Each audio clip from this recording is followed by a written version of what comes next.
Ahora sí. Bueno, buenas tardes para todos y todas. ¿Sí?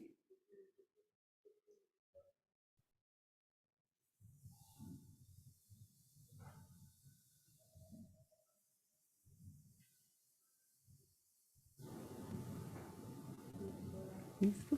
Bueno, nuevamente buenas tardes para todos y para todas. Es un gusto que nos acompañen presencial o virtualmente en este evento.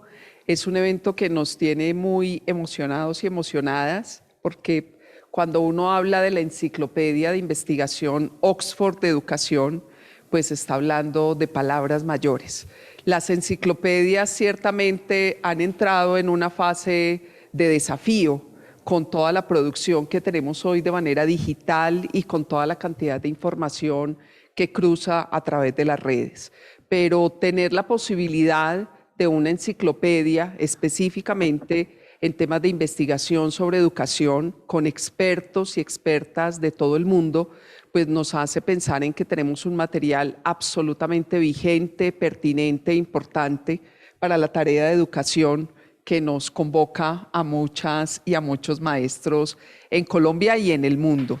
Por eso es un motivo de celebración contar con las entradas en la enciclopedia de la profe Paula y del profe Edison que nos acompañan hoy, y obviamente es un motivo también de mucha alegría contar con los invitados e invitadas internacionales que lideran este proceso y que de muchas maneras pues compartimos las preguntas por el tema de la educación.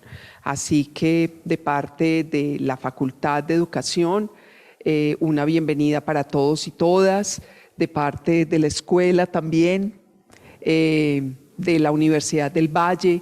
Esta es una posibilidad también de que unidades académicas de la universidad y universidades hermanas y amigas como lo es la Universidad del Valle, pues también nos encontremos para festejar estos grandes éxitos, estos logros académicos, y que podamos pensar con colegas internacionales de la talla de quienes nos acompañan hoy, cómo podemos fortalecer los procesos de reflexión, de construcción, de posicionamiento epistemológico de la educación y de la pedagogía en el mundo. Así que muchísimas gracias a todos y a todas. Profe Paula, te dejo entonces. Muchas gracias, Alexandra. Bienvenidos todos. Welcome to everyone. Aquí tenemos a varias personas muy importantes en la educación, en el contexto en el que trabajan, y agradezco mucho su presencia acá, tanto a los invitados que nos están acompañando desde otros lugares del mundo o del país, así como los que nos acompañan aquí en la biblioteca. Pues les decía hace un rato a los que me acompañan acá que no soy intérprete ni mucho menos, y por eso les pido disculpas por anticipado si no hago un buen trabajo de traducción. Tenemos con nosotros a dos personas que yo admiro mucho, que son el profesor George Noblet y la profesora Kathy Heaton, que han sido muy inspiradores para mí. Ellos han participado, digamos que están en la parte organizacional, organizativa de esta enciclopedia de la que les vamos a hablar hoy. Les voy a presentar cuáles son esas personas que nos van a acompañar, empezando por George Noblet. Él es el editor en jefe de un proyecto muy bonito en el que, como dice la profe Alexandra, podemos aprender mucho a quienes nos convoca el tema de la educación, que es la Oxford Research Encyclopedia of Education. Ese es un proyecto bastante grande. George ya nos contará qué tanto ha trabajado en ello. Y él es un profesor ya jubilado, un profesor emérito de la Universidad de Carolina del Norte en su sede de Chapel Hill. También nos acompaña Kathy Heaton. Ella es profesora del Departamento de Liderazgo Educativo y Fundamentos Culturales de la Universidad de Carolina del Norte también, pero con sede en Greensboro. Ella fue la editora de uno de los volúmenes es el del que les vamos a hablar particularmente el día de hoy, que fue el de filosofía de la educación. Por lo menos de mi educación en Norteamérica y particularmente viniendo de Kathy, quien fue mi profesora y mi mentora, la filosofía de la educación tiene un abordaje, por lo menos en Norteamérica, como el de los fundamentos de la educación. Por eso ustedes verán luego en una presentación que tengo aquí, que ahorita, Luisa, si puedes nos compartes, van a poder ver cuáles son los contenidos de esa biblioteca, de esa enciclopedia, y verán la diversidad de temas que se presentan allí. También nos acompaña el profesor Julián Alberto Uribe García, de aquí de la Universidad de Antioquia. Lo verán en un momento para quienes se conectan o que nos ven la transmisión de esta presentación. El profesor desde la Universidad del Valle, el profesor Edison Cuervo, que también nos ha acompañado en la Escuela de Idiomas. Él ha hecho presencia tanto en la Facultad de Educación como en la Escuela de Idiomas. Y esperando que nos puedan acompañar también desde España el profesor Luis Villacañas de la Universidad de Valencia y la doctora Modesta Di Paola, que está en este momento en la Universidad de Málaga. Ellos son autores de entradas específicas dentro de esta enciclopedia, de la cual conté con la fortuna de hacer parte del comité editorial, entonces aparezco como editora asociada. Right now, I'm going to give the floor to George, our dear George. He, as I told you before, is the coordinator and he's behind the scenes of all these, the big project of Oxford Research Encyclopedia. So George, welcome, and thank you for joining us. Muchas gracias. Let me begin by apologizing for you not having a hard copy of the volumes at your university. That's very sad, and I'm sorry. I cannot imagine how an international organization like Oxford University Press cannot do that, but that's life. Let me tell this a little bit more as a story rather than a set of background points about the Oxford Encyclopedia of Education. It was late in 2013 when Oxford approached me about editing the Oxford Research Encyclopedia of Education. I wasn't really interested at all. Like all of the scholars on this Zoom today, I was busy doing research. I had students, life was going on. I did not really need to do an editorial job like this. And I also, I've been around long enough to know, okay, there's a colonial aspect to this project, right? England wants to contain all educational knowledge, even if they're based in New York. And so I was a little bit worried about that. And it was, for me, it felt a little bit like, this is a metaphor I'm using here, an analogy, that Oxford was doing a bit of an age of discovery. That, the age of discovery, the world was rated for gold, silver, peoples to be enslaved, tomatoes and potatoes and for knowledge, right? Navigation and cartography, and so on. So that didn't sound like something I wanted to do. I also, had unfortunately read something about Diderot long in my life, and realized that he wanted to use the encyclopedia to define what was the correct knowledge, right? And that was to advance his project in the Enlightenment. And that Enlightenment was going to justify all kinds of claims about who and what was to be valued and who and what was not to be valued. So encyclopedia didn't sound like a great idea to me. I will say I give Oxford a lot of credit. They put up with all these rantings for almost a year, right? They kept coming back. They'd meet me at meetings. They'd call me on the phone. They'd send me emails. And they kept asking, what would make this project more interesting to me? I should have just walked. I should have just said, nope, that's it, I'm done. But I ended up saying it would be more interesting if the project, if we approach knowledge that was explicitly critical, right? That instead of writing reviews that tried to establish what was dispassionately known in a particular field of study, that the OREE would critique what is assumed to be known. I also said, we probably don't want to take an objectivist stance. I tried to explain standpoint epistemologies to the Oxford staff. I would say most of my rantings were met by what novelists characterize as wide eyes. They're kind of, oh, what in the world is this man up to? So I kept explaining what I wanted or what would make it more interesting.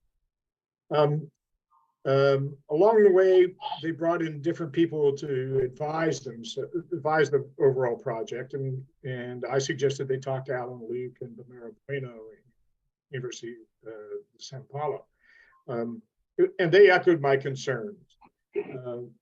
Now, I've used the word Oxford here to signal a large corporation, but I'm really talking about 2 or 3 people very close to the project. And they then would run it up the organization. So you can imagine how these conversations go. They'd ask me something, I'd say something back to them. They'd run it up the organization. They'd come back and they'd ask me again. It would keep going like this for a while. And then in late 2014, they said, okay, let's give this a try. Write us a proposal with all the things you think are absolutely essential in it. And we'll see what what Oxford will do. This is another point where I should have said, why would I do that? But I didn't. I wrote the proposal. And as I did, I also pointed out that their style manual had to be Wikipedia. Now, Oxford believes in its style manual, right? This was a sore point where I talked about how you had to allow people to use first person in writing, at least in some epistemology education. And they were, let's say, a little bit taken back by this, but they agreed to it. That okay, you can put that in the proposal. I was obviously insufferable person through this whole process with them, and as I look back at it, is when you do something like this, you also like say, oh God, I was effective in my arguments, that I got what I wanted. But the truth of the matter is, about the time I got everything on paper, all the people who I was talking with changed. And so I wrote this proposal expecting a fight, and these new people went, of course, sure, why not? They had completely different discipline backgrounds than the people I'd had before. And so what had been a year-long conversation and argument suddenly was over, and I was editor-in-chief of Research Encyclopedia. I still wonder about this. Now I wonder about, how many people had turned down this job. They were continuing to work with me. Kathy, did they ask you first? You come on now. Tell the truth. I'm still not convinced that Kathy wasn't first person they asked and said, no, I can't do it. Get to it. But anyway, the Oxford Research Encyclopedia, in the large sense, was be born digital, right? That is, it is an online repository, but Oxford also was concerned that being born digital had a valuing. That is, they weren't convinced that while they wanted to go digital, they weren't convinced that people would treat the Oxford Research Encyclopedia seriously. That online publications. Now we're back 10 years now, right? Or not, but 8 years now. And they were worried that they'd be seen as just another online publication, not a rigorous publication. It's peer reviewed and all that, but they were worried about that. And one of the ways that they felt they could boost the credibility of the online publication was to do what they called complements. So the volumes like the Oxford Research Encyclopedia in Philosophy of Education is a complement. That is, in the sense that it complements the online publications. All the articles are published in both, that are in the books and online. So, but Oxford was also very clear that what it meant to establish its what they called knowledge credentials was a volume in philosophy of education. It's the only one they named out of the get-go, right? They did not name any other specific area as one that they thought would establish knowledge credentials. So for whatever the hierarchy of knowledge is at work here, That's clearly how they saw the world. Now, this was before we'd established the editorial board. All this was-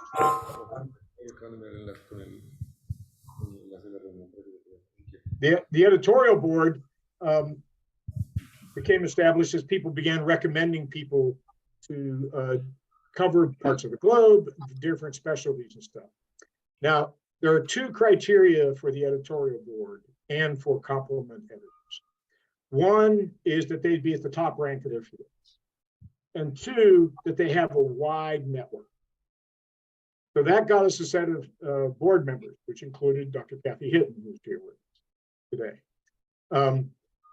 But not all editorial board members were solicited to edit complements. You had to be especially well regarded, and you had to be especially well connected to scholarly networks internationally. And now Kathy, when Kathy signed on the editorial board, did we ever talk about the complement, Kathy? Not initially, no. Right. So it was not in your contract. It was, but Oxford knew they wanted to do it. And once they had, let's say, Kathy hooked, then they started with, Kathy, how about a philosophy of ed complement? Now I'm an actor in this too, so let's not just say it's Oxford. Oxford's now me and the staff, in which we then began to ask Kathy if she would do this. Now, Kathy was a little bit like me, as I know, and she kind of went, I don't know, I got lots to do, I don't need to do that now. And but we kept after her, and she started to think through the process. Now, there were a set of things that we remembered, and I went through my email to pick up some of these points that Kathy spoke about when she was considering it. One, she wanted to know what would truly be a contribution to knowledge. She had to know that before she would commit. She had to have an idea about who would be involved, both as editors, Paula here, or other as lead scholars that she would think needed to be there. She had to have a list of issues that needed particular attention, and she had to have the time to do it. Time to do it was her problem, right? She had to find that. But the rest of these, she had to think all the way through. In the end, and I will say, after a lot of entreaties from myself and from Alan and the Oxford staff, Kathy relented and agreed to do this. Before I turn this over to Kathy, though, I want to say a couple things. First, the Oxford staff and I are clear that this is an exceptionally high quality effort. It's a very good piece of work. Oxford is also clear that this project established the knowledge credentials that they were so worried about. So in some sense, their interest in the quality may be a little less intellectual than ours. It's really about, do they feel like he's hit the mark for them to say this is a serious academic publishing endeavor? And it did. So as editor-in-chief and with the staff at Oxford asking me to put in their thanks to Kathy, we want to thank Kathy, we want to thank Paula, we want to thank the many scholars in Columbia and across the globe who wrote, and then also who reviewed for the sector. It's a massive review and rewriting process that's hidden in all of this. And so then I guess the question next is, Kathy, what did you do to make this such an exceptional work? Thank you, George. Should I just jump in now here, Paula, or would you like to Will say? you give me just a sec? I'm gonna summarize and try to summarize what I got from George, because I couldn't hear everything too well because we had an issue, a sound issue here. So I'm gonna summarize so far what we have from George. No sé qué tantos de ustedes comprenden en inglés lo que George nos estaba explicando. Él nos estaba hablando de toda la historia del proyecto de la Oxford Research Encyclopedia. George es un sociólogo de la educación muy prominente en Estados Unidos y en el mundo. Oxford buscó a George para encargarse de este proyecto, un proyecto, digamos que de punta en su género, buscando crear una enciclopedia que mostrara el estado del arte de las diferentes, digamos que de diferentes áreas de conocimiento dentro de la educación. Él construyó una propuesta que sabía que era, digamos que, novedosa y arriesgada, pero el formato, digamos que ahora se puede decir que la enciclopedia es de una alta calidad y es un formato novedoso en el sentido en que los autores pueden hacer complementos a su trabajo, complementos a las entradas de manera continua. Entonces, no es un trabajo estático, sino que es un trabajo en permanente construcción. Por cuanto en la versión en línea, que yo luego les puedo mostrar la presentación del libro de la enciclopedia, cómo se ve. La versión en línea fue publicada primero y allí los trabajos referenciados se pueden enlazar desde allí. A ese trabajo, esa enciclopedia en línea es la que se puede estar actualizando constantemente y también tiene su formato impreso, que es el que se hizo este año. Por supuesto, el trabajo ha sido muy dispendioso porque ha sido un trabajo de revisión de las entradas, de los artículos, de los autores. Y nos comentaba George que la primera persona a la que recurrió fue justamente a Kathy para ver si quería hacer parte de este proyecto, un proyecto ambicioso en el que ha estado trabajando George desde, básicamente lo buscaron en el 2013 y desde el 2014 viene haciendo propuestas de cómo podría verse la enciclopedia. Entonces ahora Kathy nos va a hablar de un volumen en particular de todos, que es en el que nos enfocamos aquí, que es el de filosofía de la educación, donde encontramos diferentes artículos relacionados con los fundamentos en general de la educación. Entonces, so Kathy, I give you the floor now to tell us the story behind the volume on philosophy of education. Thank you, Kathy. Thank you, Gracias, George.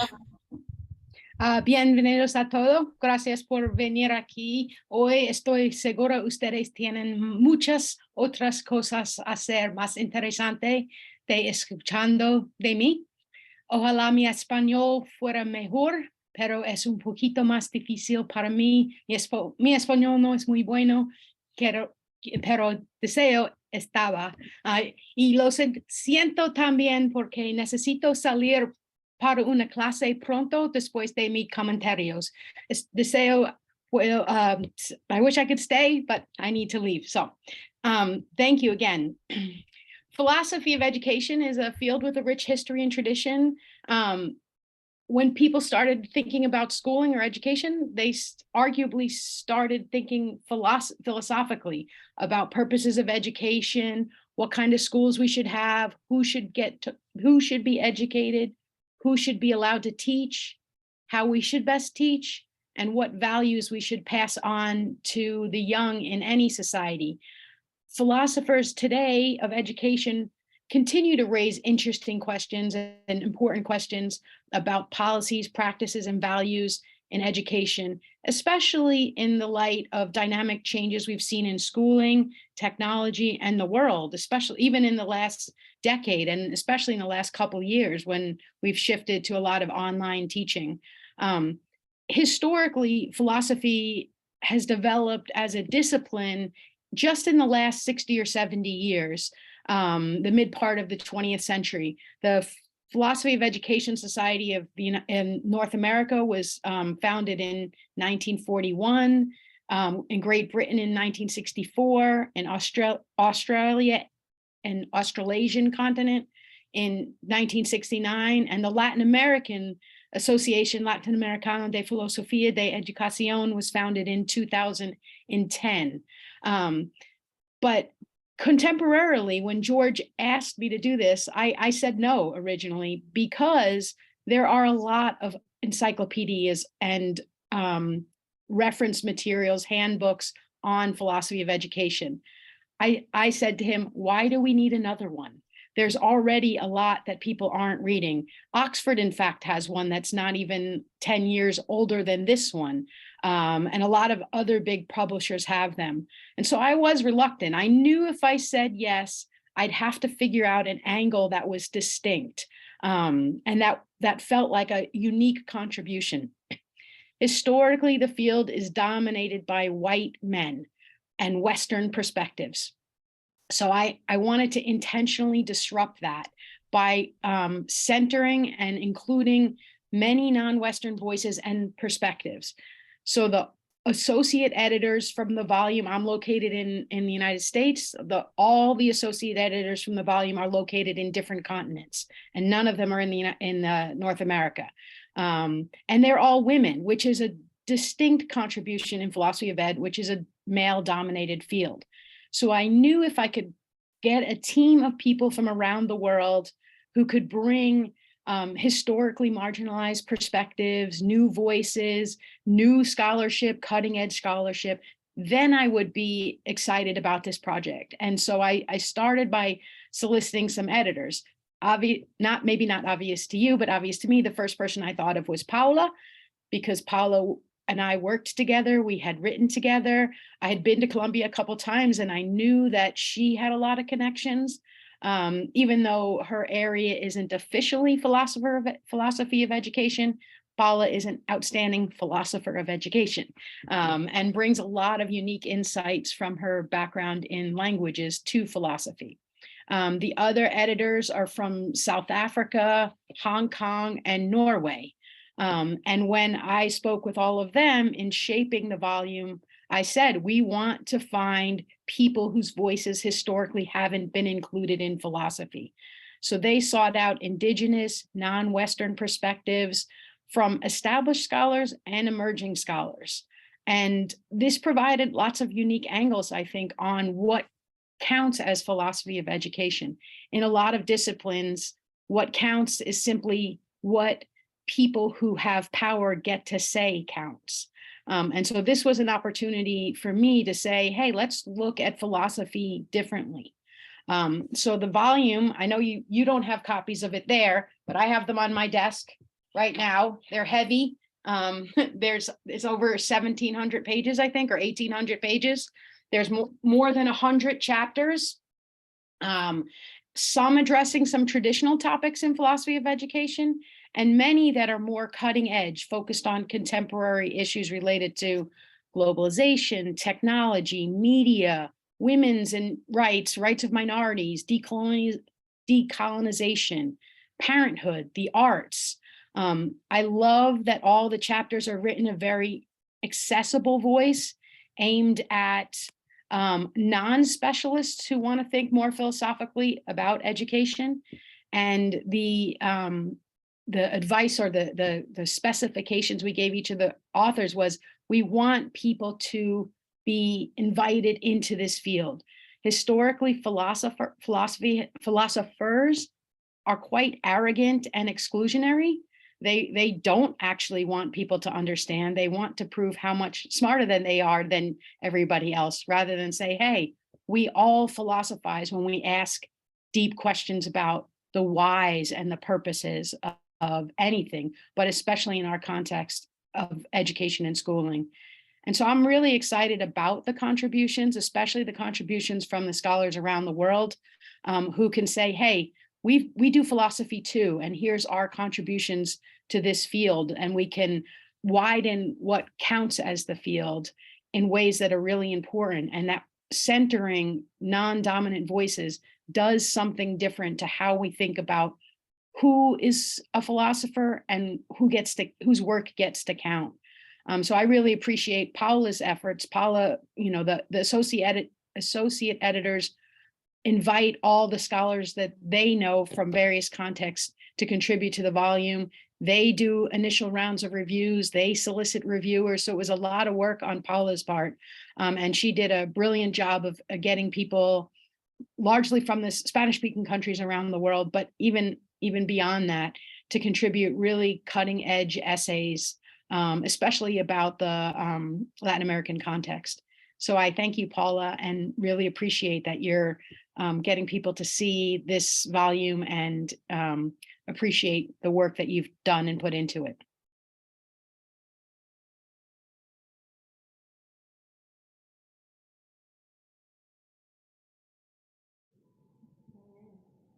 Ahora sí. Sí. Ok. Sí, está, ustedes me escuchan de aquí, es igual no somos muchos. Kathy, thank you so much for your words and your explanation. Aquí, Kathy se refiere, me imagino que Kathy tendrá que salirse, ella pidió excusas por no continuar con nosotros porque como la escucharon en su buen español, en el español que puede manejar, tiene una clase en un momento. En línea con lo que estaba diciendo George, porque algo que olvidé resumir de lo que mencionaba George es que escribir una enciclopedia, como lo decía Kathy, hay muchas enciclopedias, entonces hacer una más, ¿para qué hacer una más? Y cuando se escribe una enciclopedia, y eso lo mencionaba George, cuando se escribe una enciclopedia, digamos que está allí un conocimiento en un momento y se queda fosilizado. Él no usó la palabra fosilizado, pero se queda allí inmutable, y lo que busca esta enciclopedia justamente es esa actualización constante del conocimiento que está allí. Kathy nos habla en cuanto a la filosofía de la educación, ella nos habla de que todo el mundo realmente está constantemente filosofando, haciéndose preguntas, y desde allí es que en ese lugar es en donde se posiciona esta enciclopedia de la filosofía de la educación, en un lugar donde pensamos sobre los valores, los fundamentos, las preguntas que nos hacemos en torno a la educación. Y en general cuando filosofamos, pues nos hacemos preguntas sobre lo que ocurre en nuestro mundo. Y particularmente, pues esto le da fuerza a esta área de la filosofía de la educación, pues lo que se propone dentro de la enciclopedia, teniendo en cuenta pues que realmente es un campo digamos que joven, porque en Estados Unidos se establece una asociación es un campo que más o menos tiene entre 60 y 70 años en los Estados Unidos. En los años 40, en el siglo pasado, es cuando se crea una asociación de filósofos de la educación. Por ejemplo, en Australia, en los años 60. Me sorprendió escuchar de Kathy que en América Latina no fue sino hasta el 2010 que se creó una asociación de filósofos de la educación.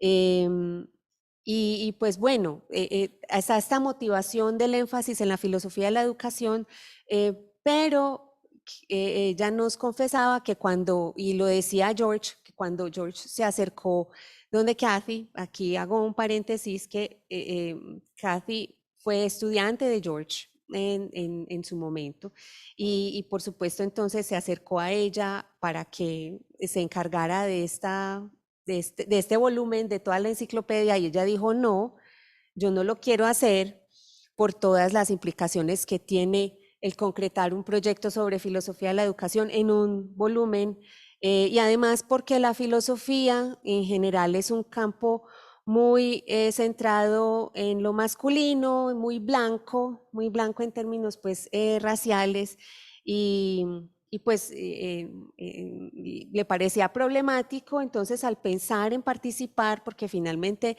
la convencieron, quería desarrollar un proyecto que reflejara la diversidad de voces en torno diversidades epistemológicas en torno a la filosofía de la educación, y por eso es que entonces conformó un equipo de editoras asociadas, todas son mujeres. Pues yo estuve digamos que encargada de los artículos, las entradas de Iberoamérica, porque allí tenemos también colegas en España, También hay una de las editoras asociadas es de Sudáfrica, también de Hong Kong y de la parte de Australasia.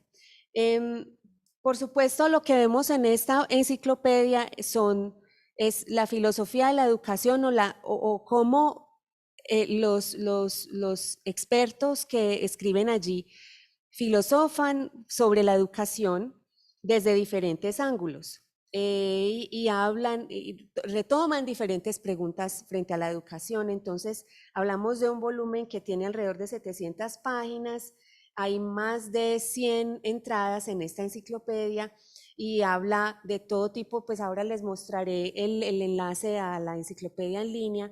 Ustedes podrán ver allí temas contemporáneos, desde asuntos de la participación de los padres y madres de las familias en la educación de sus hijos, temas de decolonización, de minorías. Y algo que ella rescata de esas entradas es que esto se hace, los autores pudieron hacerlo desde una voz que es muy accesible, que no es común a las publicaciones sobre la filosofía de la educación.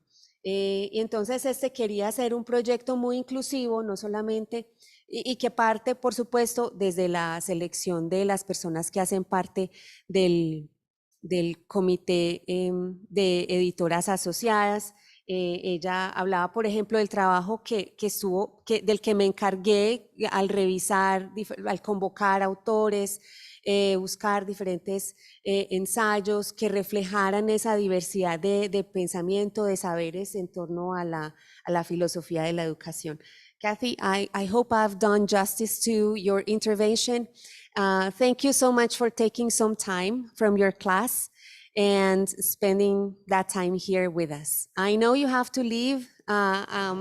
George, I know you can continue here with us, and I hope with using your closed captions, you can read some of our Spanish to understand what we're gonna discuss from now on. Kathy, thank you so much.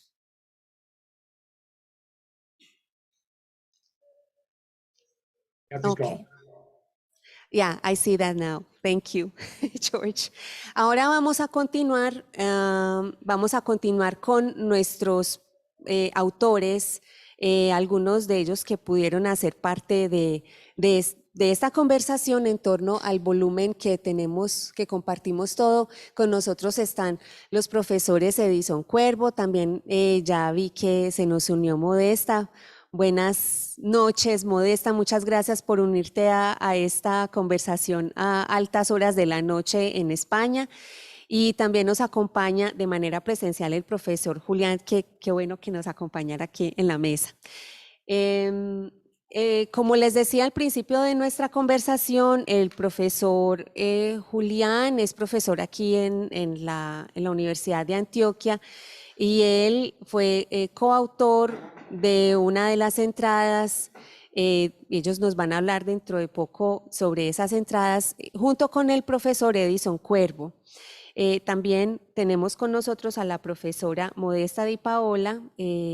Hace un rato la presentaba, ella es profesora ayudante doctora del Departamento de Historia del Arte de la Universidad de Málaga en este momento y es miembro del proyecto Atlas de la Universidad, Proyecto Atlas Museo Project de la Universidad Complutense de Madrid. Entonces, nosotros hemos organizado una conversación de modo que ustedes tengan una idea general de cuáles son algunas de estas entradas, porque como nos decía Kathy, hay más de 100 entradas en la enciclopedia y se refiere allí a diferentes temas. Luisa, si pudieras enviarnos y compartir el enlace que te mostré hace un momento para que ustedes puedan ver. Ya no tengo que mostrarles una presentación en PowerPoint donde les muestro quiénes hacen parte del comité editorial, porque aquí en el enlace ustedes lo podrán ver.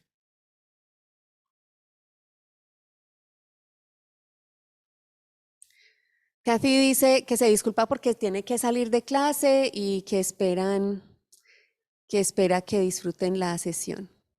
Hola, Modesta. Me alegra mucho verte otra vez. A Modesta tuve la fortuna de conocerla personalmente en un viaje a Madrid. Fue una muy buena casualidad. Bueno, Hola, buenas noches a todos. por aquí buenas tardes, Modesta. Buenas noches para Bueno, ti. para mí es bastante noche, sí. Sí, bueno, esta es la presentación de la versión en línea de la enciclopedia de Oxford.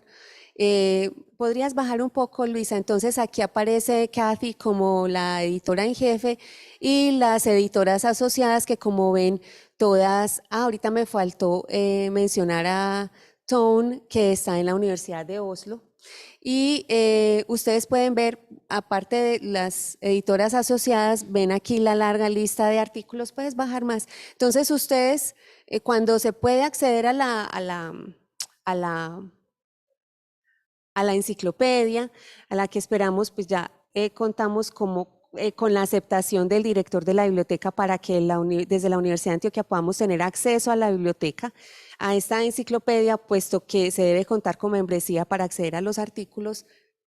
Se puede hacer clic en uno de los ensayos y ustedes pueden ver esta, por ejemplo, puedes hacer clic ahí. Este de Ethical Issues in Higher Education Pedagogy fue escrita por Viviana Mankowski, que infortunadamente no nos pudo acompañar hoy. Ella es una colega argentina. Tenía otro compromiso justamente hoy, por eso no está aquí con nosotros. Entonces aquí ustedes pueden ver en la variedad de temas que se ve allí. Es impresionante. Entonces, no nos vamos a encontrar solamente con artículos sobre sobre la filosofía clásica en torno a la educación, sino que hay una gran variedad de temas y nada más quienes nos acompañan reflejan esa variedad. Por ejemplo, la entrada que escribieron el profesor Julián y el profesor Edison tiene que ver con currículo, y la entrada que escribió Paola está más relacionada con el arte, y la que escribieron el profesor Luis Villacañas y su colega Darío tiene más que ver con la investigación, acción en educación. I don't know, George, is there something you want to mention about this online version of the encyclopedia? Only to say that all of the articles that are in the book are online as well, so that people across the globe can get access to it, assuming they can get access to Oxford. It's another issue. And it's one of the reasons why they went to do a book version of the complements as well, because they weren't sure that the online access would have as much global reach as the books might. Sí, George nos dice que, por supuesto, la versión online va a facilitar el acceso para cualquier persona en el mundo, y así no se tiene que contar con la versión impresa.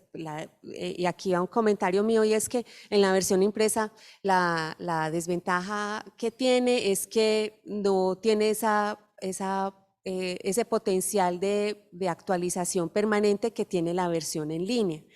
Y por supuesto el acceso y no tener que depender de la consecución del documento impreso. Entonces, aquí hay algunas preguntas que quiero hacerles a nuestros autores. De nuevo, muchas gracias, Modesta, por tu participación, por conectarte a tan altas horas de la noche. A nuestro querido colega Edison, que nos acompaña desde Cali, y al profesor, por supuesto, al profesor Julián. La primera pregunta que quisiera hacerles a nuestros autores, podemos empezar con el profesor Edison y Julián y luego pasamos a Modesta, es ¿por qué consideran ustedes que es importante la lectura de esa enciclopedia para los educadores en este momento, tanto los educadores como los investigadores de los temas relativos a la educación en el mundo y en nuestro país? Empezamos contigo, Edison. Muchas gracias, Paola. Thank you, George y Modesta. Un gusto por conocerle y bueno, la posibilidad de estar aquí.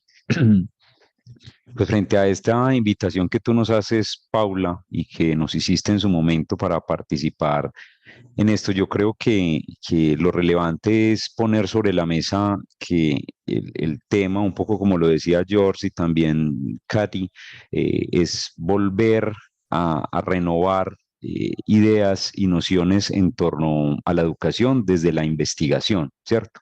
Pero no solamente una investigación formal que se hace en las universidades, sino precisamente desde esas minorías que circulan y que circundan o circunscriben a los escenarios educativos. Entonces, las múltiples posibilidades creo que nos da esta enciclopedia de podernos acercar a una diversidad no solo de temáticas, sino de personas desde distintos lugares del mundo que hablan de esto que nos preocupa y lo que nos preocupa son muchos temas y muchas áreas, Paula.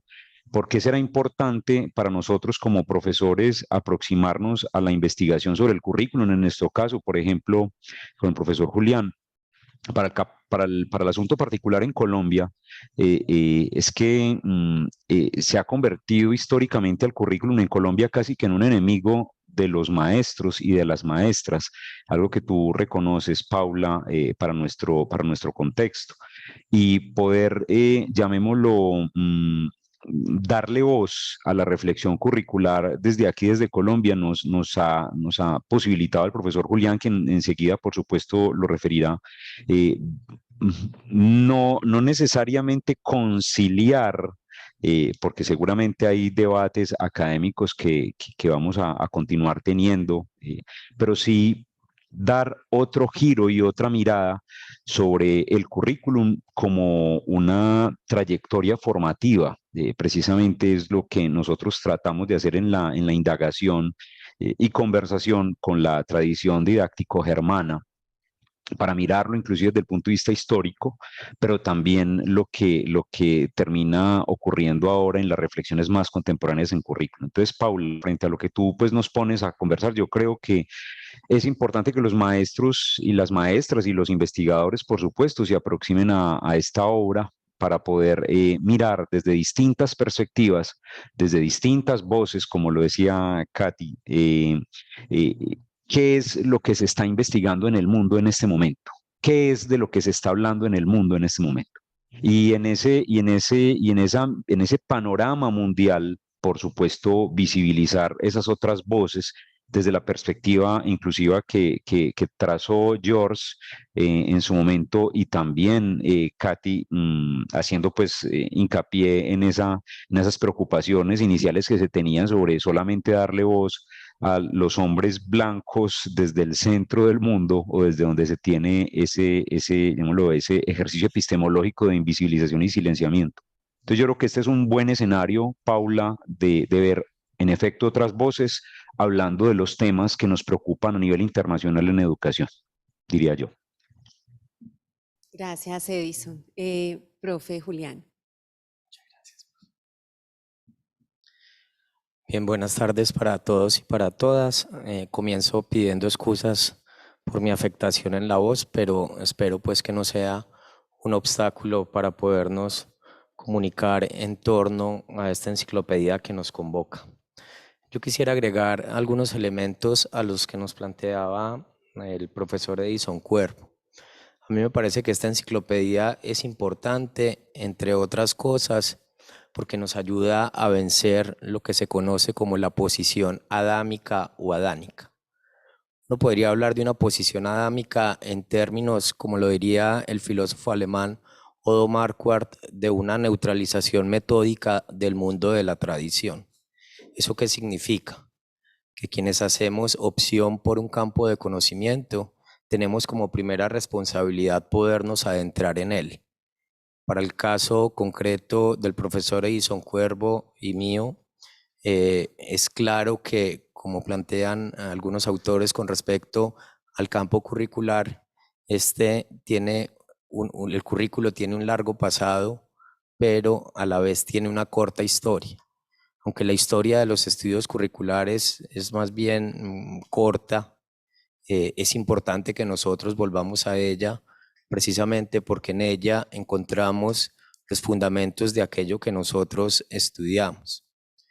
Es importante saber que ninguno de nosotros se constituye en un sujeto fundante del campo, que precisamente parte de nuestra profesionalidad, bien sea en términos prácticos o en términos académicos, está dada por podernos adentrar, si ustedes quieren, mapear y aprendernos a situar en esas problematizaciones que han eclosionado en el mismo.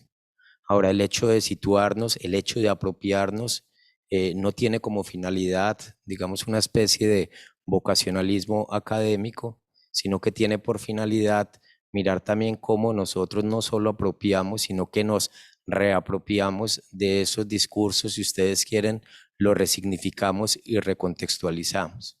Entonces, en esa medida creo que una de las cosas importantes es mirar cómo estos discursos cobran diferentes facetas, si ustedes quieren, se constituyen en discursos multifacéticos en cada uno de los contextos en los cuales tienen lugar. Y finalmente, como lo planteaba el profesor Edison Cuervo, es un poco reconocer como la pluralidad de discusiones que hay al interior del campo pedagógico, que muchas veces se ve tan reducido a simplemente las prácticas de enseñanza. Cuando digo simplemente, no es deslegitimando las prácticas de enseñanza, sino mostrando que es una visión muy reduccionista. Entonces, cuando nosotros pensamos la pedagogía como un campo disciplinar que pivota sobre la educación y la formación, esas prácticas educativas y formativas trascienden las acciones institucionales y nos permiten hacer unas lecturas antropológicas de bastante relevancia. Tan interesante. Me gustaría mucho entonces escuchar a Modesta para que nos cuente desde su perspectiva en el arte, porque aquí es muy clara la lectura que hacen de la importancia de la enciclopedia los profesores Julián y Edison. En tu caso, Modesta, ¿qué importancia le ves, hablándonos un poco desde el lugar en el que te situaste para escribir tu artículo?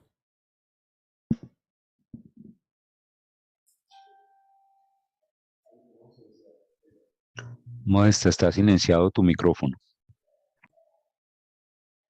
Ok, gracias. ¿Se me oye? Sí. Ahora Sí, muy bien. perfecto. Ahora muy bien. Perfecto, muchísimas gracias por avisarme porque iba directa y nadie me iba a escuchar. Pues ante todo quiero agradecer, Paula, por darme la oportunidad de estar aquí con vosotros esta noche. Aquí es bastante tarde y yo he tenido un día bastante duro. He tenido, de hecho, otra conferencia que terminó a las 3 de la tarde, horas europeas. Quiero también agradecer la presencia de George y la editora, Katie, que ha tenido que marcharse. Me habría gustado tener la oportunidad, ¿no?, de escuchar más alrededor de esta enciclopedia. Pues en referencia a la importancia de esta enciclopedia, voy a compartir todo lo que han dicho mis colegas anteriormente. No voy a repetirlo, son creo unas cuantas visiones compartidas que podemos compartir fácilmente. Desde mi punto de vista, pues tengo algunos puntos que he anotado y yo creo que sean particularmente relevantes, sobre todo desde mi ámbito de estudio, que es el ámbito de estudio de la historia del arte y de la teoría del arte. Pues soy profesora de arte contemporáneo, pero también de museología y museografía, y creo que mi texto alrededor de cosmopolítica refleja mis inquietudes personales, es decir, de una investigadora que tiene un background transdisciplinarios, que tiene curiosidades, inquietudes intelectuales, ¿no? Es que no me conformo. Y muchos de nosotros ya no se conforman a una lectura disciplinaria ortodoxa, convencional. Es que necesitamos como enriquecer nuestro bagaje cultural con otras perspectivas. Estamos tomando en préstamo conceptos que nos derivan de otras derivas conceptuales, disciplinares, de ámbitos de estudios. Pues entonces yo creo que El valor de esta enciclopedia seguramente se encuentra en la transdisciplinariedad de los argumentos tratados, en esta pluralidad de voces, ¿no? Son verdaderamente argumentaciones múltiples que nos abren enfoques muy diferentes, que son una herramienta muy valiosa para nuestros estudios. De ese modo, bueno, hablo como profesora, como investigadora con inquietudes transdisciplinarias, pero me doy cuenta que mis estudiantes tienen muy a menudo mis aspiraciones, ¿no? Es que una enciclopedia de este tipo, de esta relevancia, con voces tan diferentes, puede ser una herramienta también para los estudiantes. Son respuestas, yo creo que podemos encontrar respuestas verdaderamente concretas a este tipo de inquietud. Los estudiantes de hoy, sobre todo aquí en Europa, estamos relevando en la mayoría de los casos que son estudiantes que viven tiempos difíciles, que están como perdidos. Tenemos nos estamos enfrentando con muchas problemáticas hoy en día y son problemáticas que en nuestro día a día efectivamente revelan una sensación de pérdida de un eje de valor, ¿no? ¿Por qué? Porque los estudiantes mismos ya no se homologan a lo que un profesor le cuenta. Es que necesitan encontrar más estímulos, encontrar sus respuestas. Yo creo que una enciclopedia así en su vastedad, ¿no?, de conceptualizaciones puede ayudar bastante a nuestros estudiantes hoy en día. Y ser seguramente, bueno, una herramienta valiosa para poder combinar, ¿no?, pensamientos de tipo muy diferente. Tan interesante eso que estás diciendo, Modesta. Efectivamente, así lo puedo ver yo también. Todos han hecho alusión a esa diversidad de voces, de visiones de mundo, pero como lo decías al principio, hay unas preocupaciones que son comunes.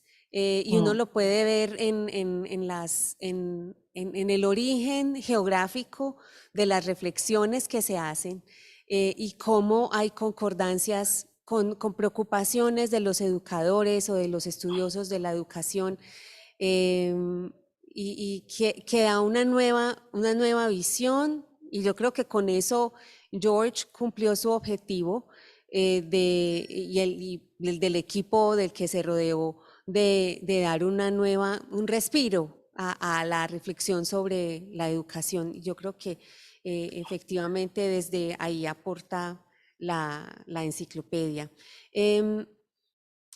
Aquí quiero preguntarte de nuevo, voy a volver contigo entonces, Modesta, ¿qué reflexiones esperas que particularmente tu artículo en el marco de la enciclopedia genere en el profesorado o en los investigadores al leer el artículo que escribiste? Pues lo mejor. Espero muchas cosas positivas, por supuesto.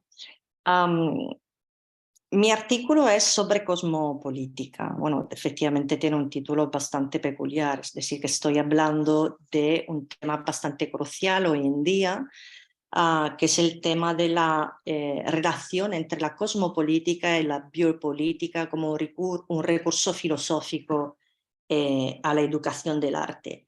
Pues yo no soy filósofo, me gusta filosofar, como decía anteriormente Katie, me gusta mucho filosofar. La idea de la cosmopolítica me derivó de mi segundo doctorado en la Universidad de Palermo, en Italia, acerca de estudios culturales. ¿Vale? Allí me enfrenté con un pensamiento filosófico que para mí, como historiadora del arte, era totalmente nuevo. La cosmopolítica es un concepto que hoy en día supera el cosmopolitismo como, bueno, como cosmopolitismo como un concepto de derivación modernista, ¿no? De la época moderna. Cosmopolitismo es la teoría filosófica que abarca la relación del ser humano dentro del planeta, ¿no? El planeta es un contenedor para humanos, seres humanos. Sin embargo, y más allá, ¿no?, de esta reflexión sobre nuestra humanidad, la cosmopolítica ha cambiado de rumbo en épocas muy recientes. Y entonces la cosmopolítica es esta visión filosófica, bueno, no solo filosófica, de ver el ser humano como una parte de nuestro planeta. Es que ya no hablamos solo del ser humano. Hoy en día estamos hablando del ser humano en relación a otras especies viventes. Pues la cosmopolítica entonces supera el concepto de cosmopolitismo de tipo moderno. Esto es muy importante en nuestra reflexión, sobre todo desde mi ámbito de la historia del arte, porque hoy en día nos estamos enfrentando muchísimo con el discurso no humano, humano no humano. Esta dicotomía entre cultura y naturaleza, ¿no?, que hemos heredado en nuestro pasado. Pues, ¿por qué? Porque efectivamente el discurso de hoy que se apodera de la no humanidad, de la concienciación multiespecie, es súper actual y la cosmopolítica en arte está trabajando en esta dirección. No sé si habéis oído hablar de lo que está pasando aquí en Europa, pero también en otras partes del mundo, alrededor del ecoactivismo, ¿no? Estos jóvenes, anteriormente estaba comentando que efectivamente nuestros jóvenes están como perdidos, ya no tienen ejes de valores. El ecoactivismo, ¿no?, es una reacción a esta pérdida de identidad cultural, porque efectivamente ya no nos encontramos compartiendo una visión obsoleta de nuestro mundo. Una visión obsoleta de un mundo que sigue pensando todavía de forma mecanicista. Es que hoy necesitamos otro tipo de visión. Hoy necesitamos compartir un pensamiento hospitalario de acogida, no solo entre seres humanos, sino también entre lo no humano, el discurso multiespecie, y abrazarlo. ¿Por qué? Porque efectivamente estamos hablando de una amenaza y un peligro concreto, ¿no?, de la extinción del ser humano. Pues la cosmopolítica, así como la trato en mi artículo, abarca todas estas temáticas. Es un concepto, bueno, estoy desarrollando el concepto de cosmopolítica filosóficamente desde su origen hasta nuestro día, pero le estoy dando mucha importancia a este cambio en el pensamiento contemporáneo. Necesitamos otras perspectivas. Por eso investigo el concepto de cosmopolítica también en las artes visuales, en la museología y museografía del presente, pero también en los estudios de patrimonio cultural y natural.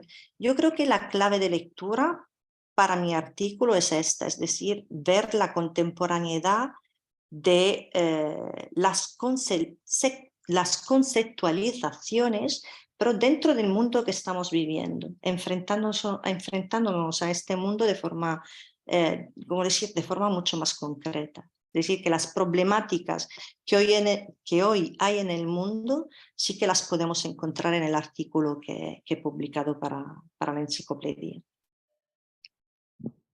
Muchas gracias, Modesta. Vamos a aprovechar que Luis ya nos está acompañando. Luis, mucho tiempo sin verte. Qué bueno que pudiste conectarte también tan tarde. Y gracias a los dos por dejar de ladito un momentito su familia y acompañarnos ahora. Luis, pues bienvenido a la conversación y aprovechando que estás aquí con nosotros, entonces te voy a pedir abordar la pregunta de la que estamos tratando y que a la que Modesta acaba de dar respuesta, y es desde ese artículo que escribieron Darío y tú relacionado con la investigación-acción en la educación pues, ¿qué impacto esperan ustedes que tenga ese artículo en la comunidad de investigadores y de investigadores en torno al tema educativo y por supuesto los educadores en el marco de la enciclopedia? Bueno, gracias, no sé si se me oye, gracias por la invitación. Sí, vale. Quizá me conecté un poco tarde, pensé que era ahora, pero veo que el acto se ha iniciado hace tiempo y lo lamento mucho. Me hubiese gustado estar desde el principio. Respecto al impacto, yo nunca me hago demasiadas... evidentemente es un honor poder participar en una enciclopedia como esta, que viene editada por figuras tan relevantes, ¿no? Como George Noblit y los editores asociados, y como si uno espera un impacto es precisamente de este tipo de iniciativas editoriales tan ambiciosas, ¿no? Pero el impacto en sí no es un tema una realidad que me interese tanto, ¿no? Más que la capacidad, la posibilidad de formar parte de este proyecto conjunto, que creo que editorial y educativamente es muy interesante, por las entradas, la diversidad de las entradas, lo específico de cada una de las entradas. No son entradas al uso, más bien superficiales o neutras, que se esfuercen únicamente por cubrir pues de un modo extensivo, ¿no? Un panorama, sino que además hay una profundización consciente dentro de los campos, ¿no? de la investigación.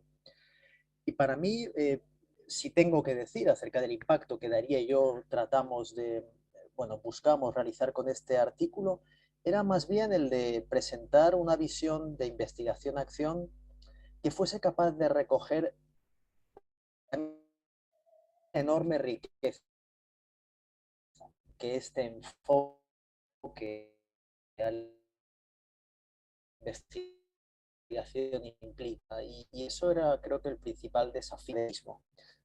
Bien algunas muy específicas al campo de actuación dado, sea la educación, sea la medicina, sea el trabajo social, otros enfoques más bien filosóficos, quizá algunos enfoques más metodológicos.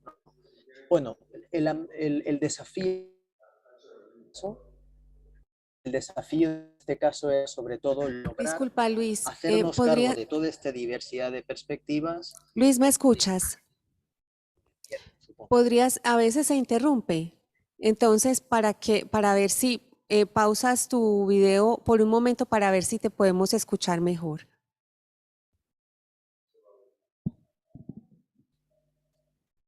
Lo intento ahora. Podría también irme al salón de mi casa, que a lo mejor sería más, recibiría mejor conexión. Voy a intentarlo. Ahí se te escucha bien. Sí, vale.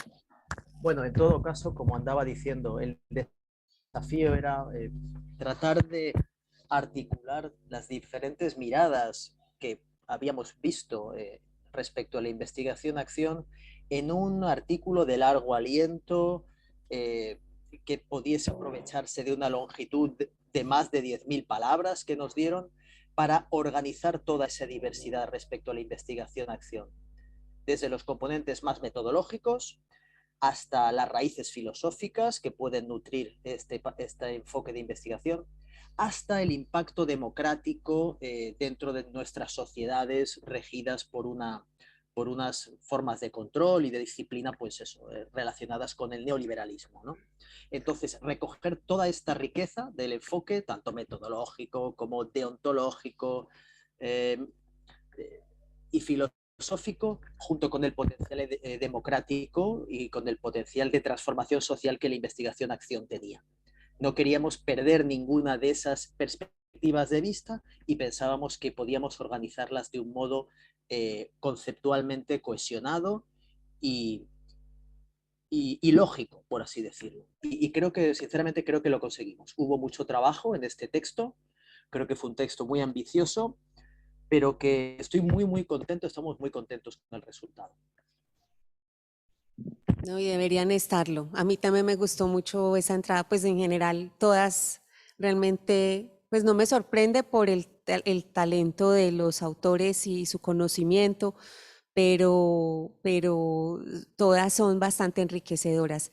Profe Julián, Edison, en respuesta a esta pregunta, ¿esperan generar algún impacto en términos del tema que tratan del currículo?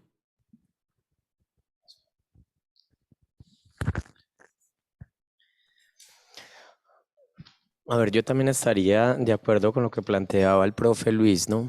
A veces es demasiado pretencioso intentar prefigurar una serie de efectos en quienes se acercan a los textos. Digamos que en principio el gran propósito sería que se genere algún tipo de reflexión en torno al currículo.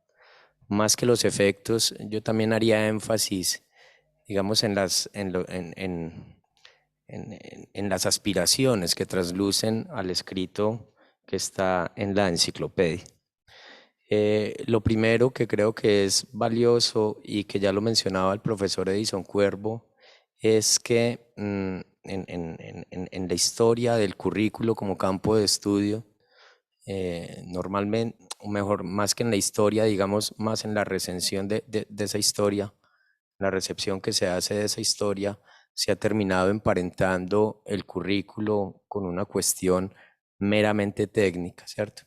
Y si bien en la misma historia del currículo como objeto de estudio ha habido una visión que bascula hacia esa equiparación entre currículo y técnica, lo que uno tendría que decir es que en la medida en que uno penetra en los desarrollos del campo, percibe que esa es una de las tantas angulaciones teóricas que hay y que por lo tanto se termina falseando la realidad y pervirtiendo el campo cuando se establece de manera arbitraria esa homología.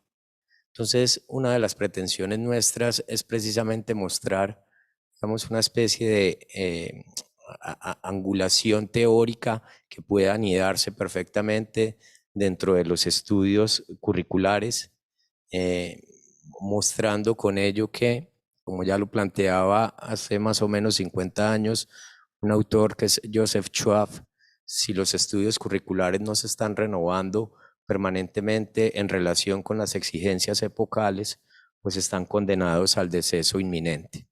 Entonces, lo que hacemos nosotros es mediar, si ustedes quieren, o establecer unos puentes entre dos grandes tradiciones que uno podría descubrir al interior de la pedagogía, digamos la tradición anglosajona que ha pivotado de manera prevalente sobre el currículo y la tradición alemana que ha tenido en la cual ha tenido una preeminencia el concepto de la formación, ¿no? Die Bildung en alemán.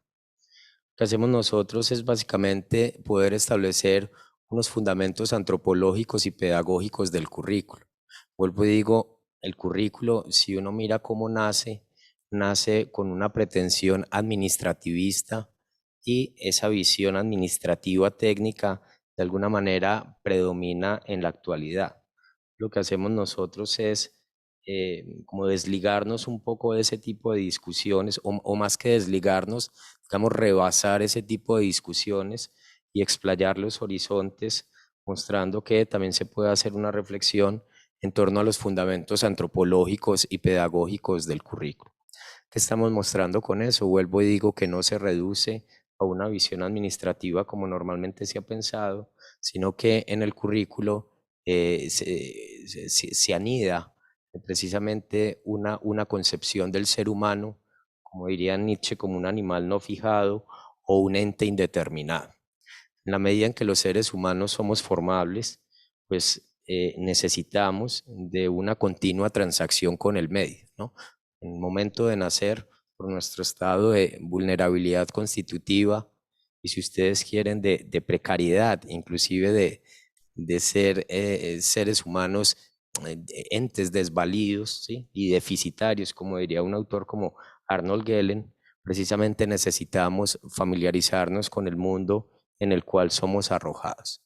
Entonces, esa práctica de iniciación evidentemente cobra vida en diferentes escenarios y a través de distintas acciones y, si ustedes quieren, elementos y agentes mediadores. No obstante, lo que nosotros hacemos es precisamente mirar la relación que tiene el currículo en ese acto de iniciación del ser humano en el mundo para poder habitar.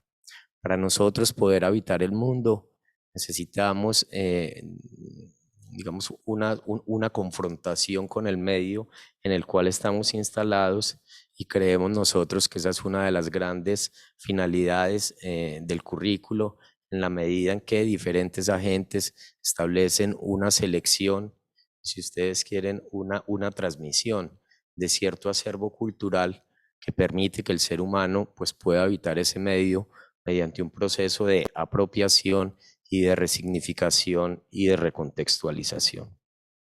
En Colombia lo planteaba el profesor Edison Cuervo. Bastaría con leer, por ejemplo, el artículo de la profesora Yuni Montoya de la Universidad de los Andes, que publica en el International Handbook of Curriculum, que es coordinado por el profesor William Painar, y una de las, digamos, aseveraciones de mayor calado que tiene ella en este escrito es precisamente lo que planteábamos ahora, ¿no? Siendo el currículo un campo en el cual existe una miriada de angulaciones teóricas, curiosamente ha terminado reducido a una que es de índole técnica, y que es la que hace que muchas veces haya una especie de rechazo, infravaloración y, si ustedes quieren, hasta sospecha con respecto al currículo, como lo planteaba el profesor Edison Cuervo. Entonces, en última instancia, lo que estaríamos mostrando es que el currículo podría leerse en términos de una necesidad constitutiva del ser humano que, como ente indeterminado, necesita adquirir cierta consistencia. Y vuelvo y digo, esa consistencia se da en relación con el mundo, en confrontación e interpelación con los contenidos culturales que circulan en las propuestas curriculares. Muchas gracias, profe Julián. Profe Edison, ¿vas a complementar algo a la respuesta del profe Julián? No, pues yo agregaría, y además también por los asuntos del tiempo y todo eso, agregaría algo muy corto. Y es que recordando a un curricularista importante de aquí de América Latina, Tomás Tadeu da Silva, lo que nosotros pretendemos ahí es hacer caer en cuenta que el currículum en realidad es un documento de identidad, y la forma en que nosotros vemos el mundo, que interpretamos el mundo, inclusive que actuamos en él, está mediado por lo que de una u otra forma el currículum hace en nosotros. Creo que una de las cosas que queremos, como lo decía el profesor Julián, es volver a poner sobre la escena de la conversación el currículum en términos de esa trayectoria formativa. Inclusive uno de los asuntos que intentábamos hacia el final era darle quizá la relevancia histórica que tuvo desde la misma definición, porque el término currículum está aludiendo es más a movimiento en latín, ¿cierto? Y se terminó entendiendo con el paso de los años y por los intereses, llamémoslo de orden eficientista, inclusive neoliberales, en términos, llamémoslo como de ese esquema que no hay forma de modificar, que es una estructura rígida, cuando históricamente es más movimiento. Por eso apelamos más a una noción del currículum como viaje, como trayectoria, como desplazamiento. Eso es un poco,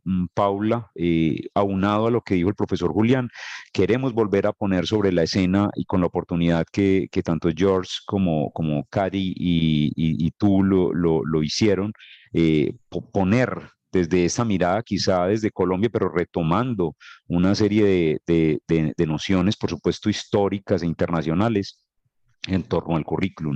Desde aquí, desde Colombia, lo estamos discutiendo, lo estamos pensando. Quisiéramos más, pero creo que esta es una muy buena entrada y una posibilidad de poner en el escenario mundial una discusión que es, en efecto, internacional. Exacto, y ponerla en diálogo con otras visiones, ¿no? Con otras visiones de la educación, del mismo currículo o de la investigación-acción, por ejemplo, en el caso de la entrada de Luis, que es un tema de mucha relevancia en América Latina.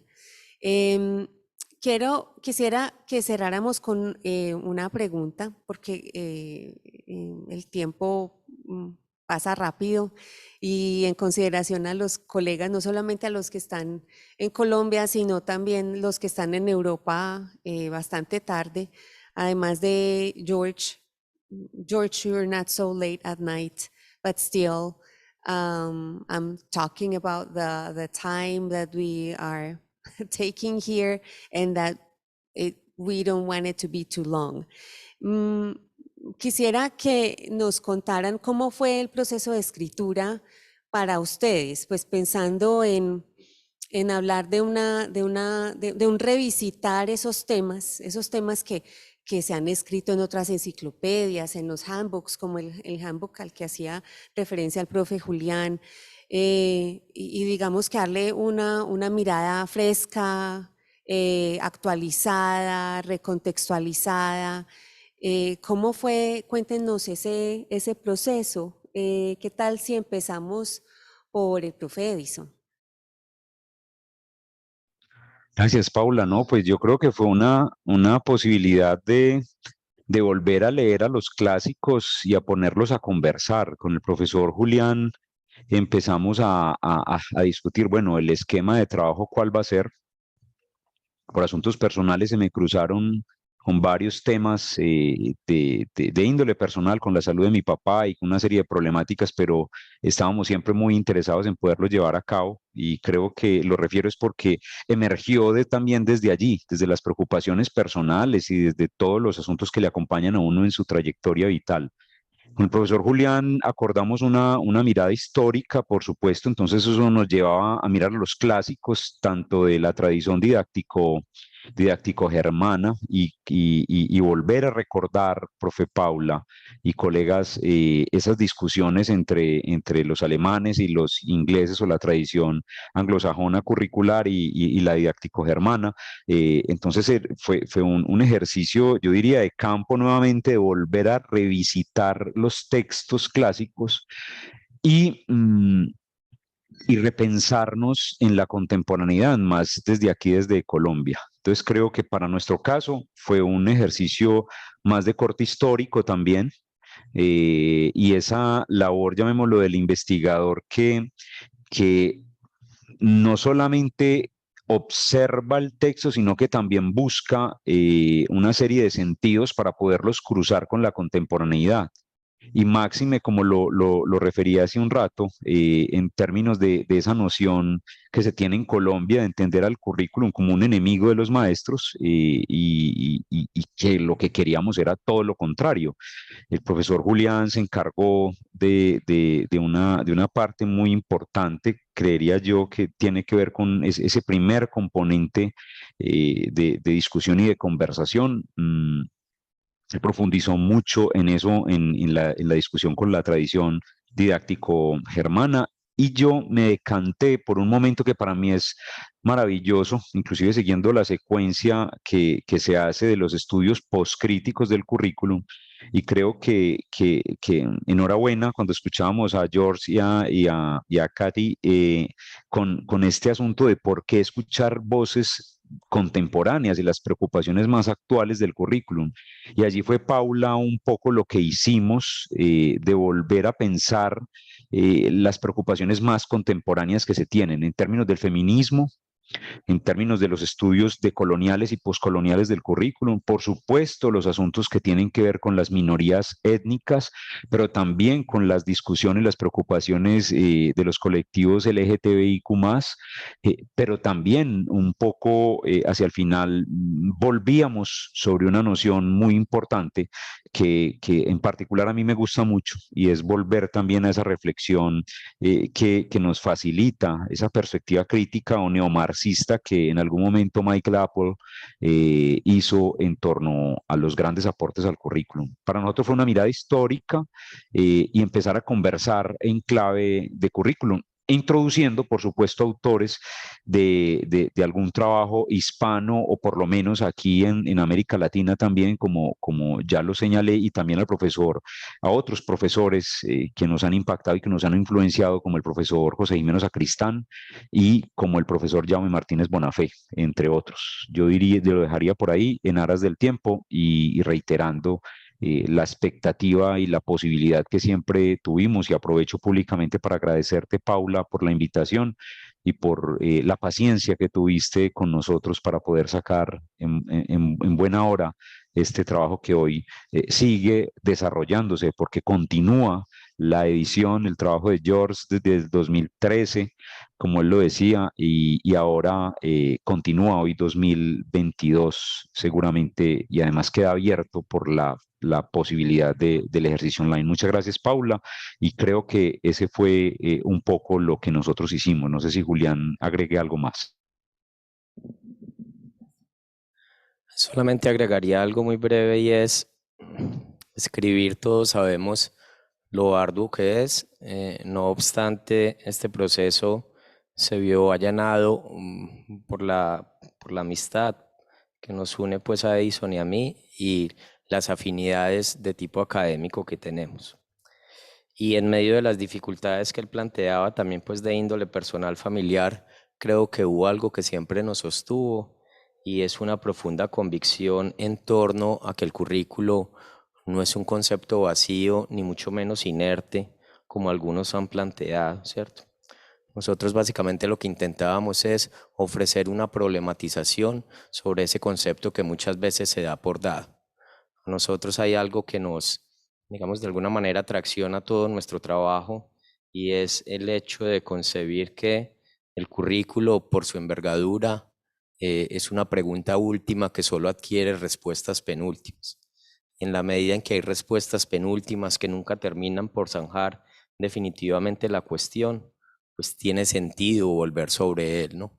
Uno podría decir que el currículo, como diría algún autor, Rombach, básicamente lo que hace es permitirnos volver sobre la mismidad, pero para descubrir la alteridad. Es decir, se vuelve a lo mismo, pero nunca se termina diciendo lo mismo, precisamente por la complejidad y, si ustedes quieren, calado que tiene él en la vida de los seres humanos, ¿no? Entonces, en última instancia, lo que nos mueve es como esa potencialidad que nosotros descubrimos en el currículo como especie de marco analítico para poder abordar las cuestiones no solo educativas, sino antropológicas. Muchas gracias, Julián y Edison. Modesta, hace un rato decías que no eres filósofa, pero que estás constantemente filosofando y generando preguntas. Entonces, ¿eso cómo se concretó en tu proceso de escritura, en esta relación tan bonita que nos llevas a reflexionar, sobre la que nos llevas a reflexionar, y es la del ser humano con el mundo desde la cosmopolítica? Bueno, hay que decir que pues, la escritura de este texto es en realidad el resultado de varios momentos de investigación, bueno, o mejor, de varias investigaciones que en un determinado momento se han ido juntando, ¿no? Muchos intereses hay alrededor de este texto, desde la hospitalidad al cosmopolitismo, la cosmopolítica, el discurso multiespecie, hasta llego a conversar con los objetivos de la Agenda 2030, ¿no? Para la protección del medio ambiente. Y entonces efectivamente lo que he hecho ha sido como una reconstrucción histórica, ¿no? De todo lo que efectivamente ha ido preocupándome a lo largo de muchos años. Esta reconstrucción histórica, claro, ha tenido que ver naturalmente con la lectura de textos clásicos, muchos de los cuales son filosóficos, desde Kant hasta Derrida, hasta bueno, aún más contemporáneos. Sin embargo, yo creo que de algún modo he conseguido, no obstante todas estas investigaciones que se han ido aglutinando, he conseguido como encontrar una coherencia, un hilo conductor, un discurso muy ordenado, sistemático, alrededor de un concepto que hoy en día es muy actual y muy innovador. Creo que en realidad eso es el tema, ¿no? El tema es cómo mis preocupaciones en la escritura se han concretado en poner en diálogo diferentes momentos históricos entre ellos, pero también diferentes lecturas filosóficas. En mi caso, además, la escritura se ha concretado después de la revisión de mucha producción artística.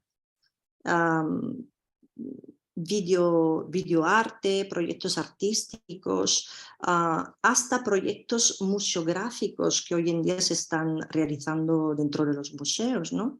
Y esto también ha sido particularmente interesante, es decir, cómo un discurso filosófico, una lectura filosófica, luego puede encontrar respuestas allí donde a lo mejor no parece tan obvio, como un discurso museográfico o un videoarte de un artista.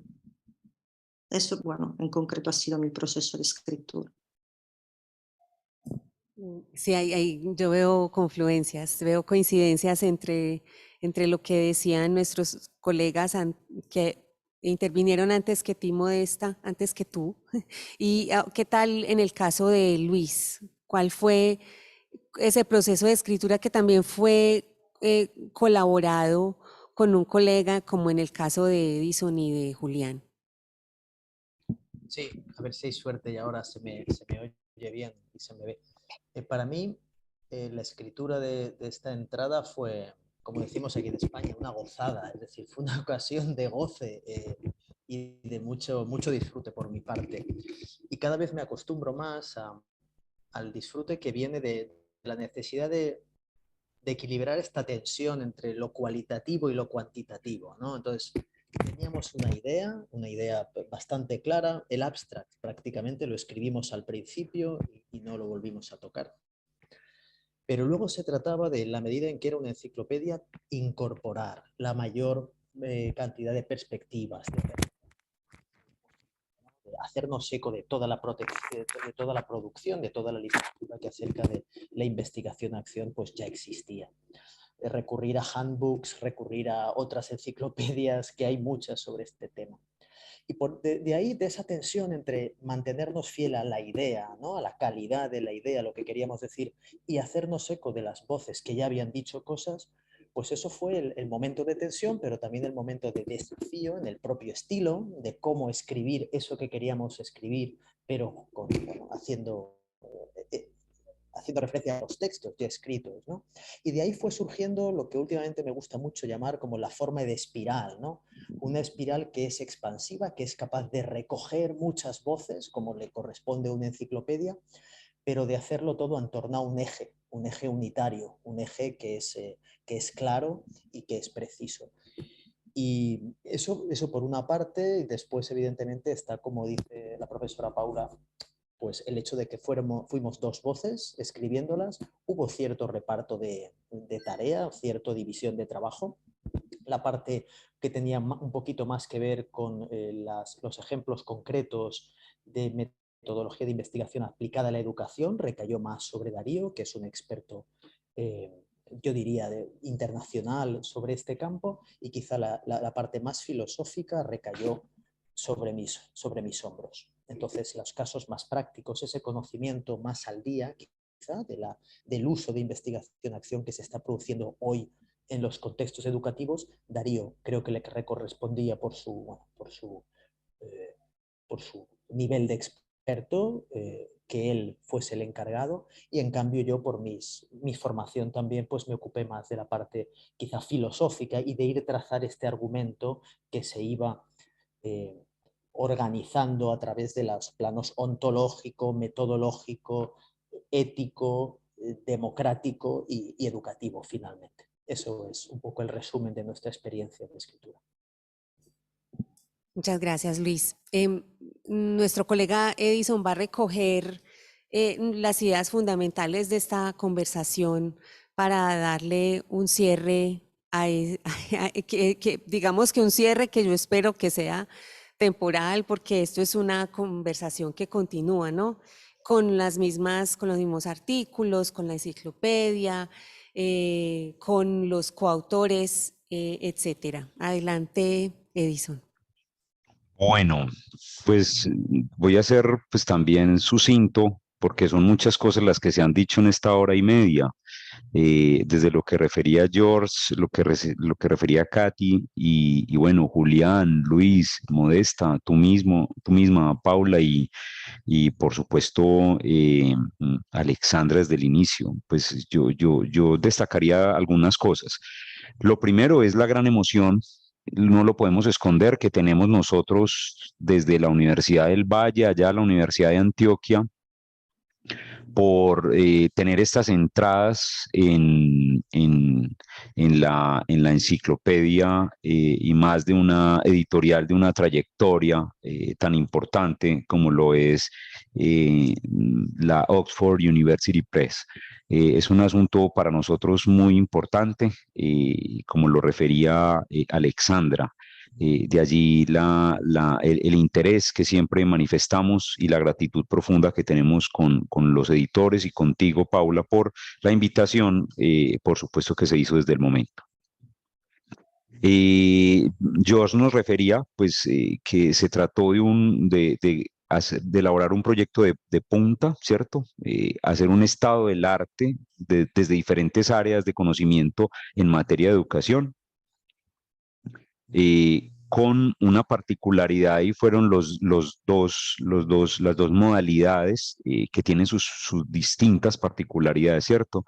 El formato impreso de reciente publicación y la modalidad en línea, que creo que es una novedad bastante grande porque nos permite a nosotros como autores estar renovando, recreando esa noción de recreación. El profesor Julián siempre nos la pone sobre la mesa para pensarnos el quehacer de la tradición y de la recreación, ¿cierto?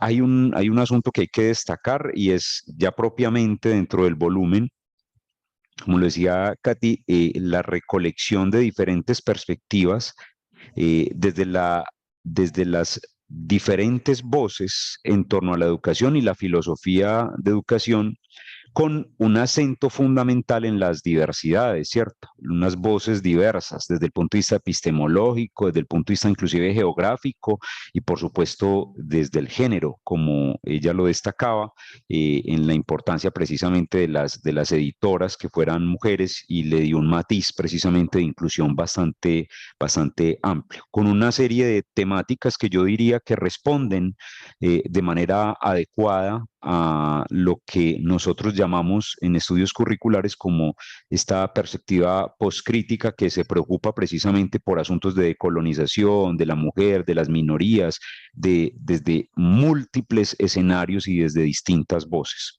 Es un proyecto inclusivo de variedad de temáticas en el volumen. Es importante referir, como se señaló, que el asunto de filosofía de la educación es un campo más bien nuevo. No se ha desarrollado bastante como otras áreas de la pedagogía, que el profesor Andrés Claus pues lo estaría muy de la mano de referir que inclusive la noción de pedagogía, como se entiende precisamente en castellano, como campo disciplinar también es de acuño del siglo XX, entonces no nos extraña precisamente que la filosofía de la educación sea un área o un campo también de reciente acuño, máxime en los lares desde los que hablamos, que es América Latina, concretamente en Colombia. Tanto lo que plantea Modesta con su trabajo sobre cosmopolitismo y estos ejercicios tan interesantes de un discurso más allá de lo humano y lo que compartimos nosotros en esta aldea global, esta nave que compartimos todos y las distintas perspectivas, nos da una mirada diferente para superar esa noción del que el ser humano es el único ser que habita este planeta y por supuesto las distintas y las diversas preocupaciones que van emergiendo. Con el profesor Luis Sebastián, por supuesto, pues no lo habíamos saludado, pero aprovecho la ocasión, una bienvenida, pero también despedida a la vez hasta que nos podamos ver por allá en Valencia, ciudad de donde recordamos un montón de cosas bellísimas por mi formación allá en la Universidad de Valencia.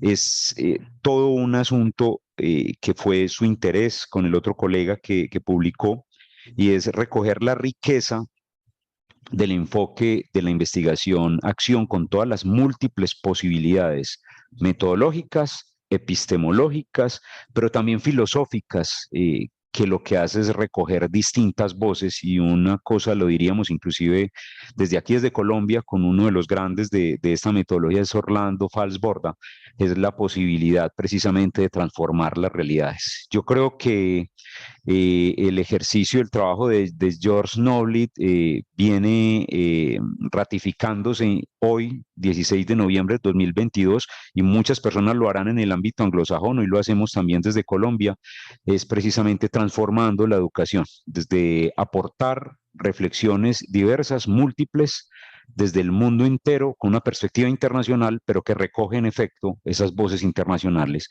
para darle voz en muchas ocasiones a los que no la tienen o no la tenemos, y poner en el escenario global las preocupaciones que nos acompañan. Yo haría esa síntesis muy general, poco breve, pero que da cuenta de, creo, lo que se ha hecho y las otras cosas pues que se nos pueden escapar. Reiterando la gratitud a George, a Katy y a ti, y bueno, y a los colegas, a Modesta y a Luis Sebastián y a Julián, gran amigo de hace tantos años. Muchas gracias.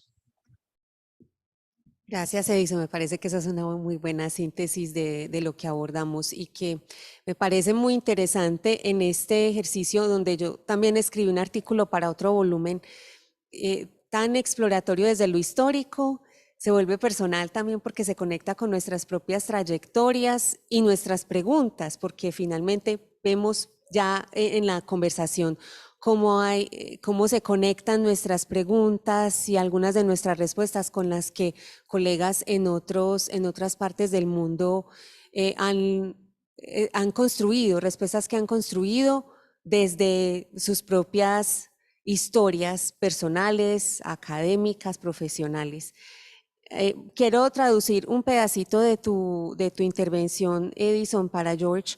George, one of the things that we value the most is that you, with the goal that you had in mind several years ago, what we can say now is that we can conclude that you actually achieved that goal. And Edison just expressed it in this final synthesis that he does at the end of our conversation. I don't know how much you were able to follow our conversation, but what we can say is that this effort of bringing together the different perspectives, voices that have been marginalized in academia, this encyclopedia has actually achieved the goal of bringing them together and refreshing the field of education. So for that, we, at least Edison and I, are grateful, because we think that you could, with the proposal that you did for Oxford, you achieved that goal. And like this combination of different perspectives from specific contexts that speak to a global context, that's a great contribution to education, to the field of education. And as Edison was saying, it ratifies the transformative power of our reflections about education, hoping that they go on. So thank you, George.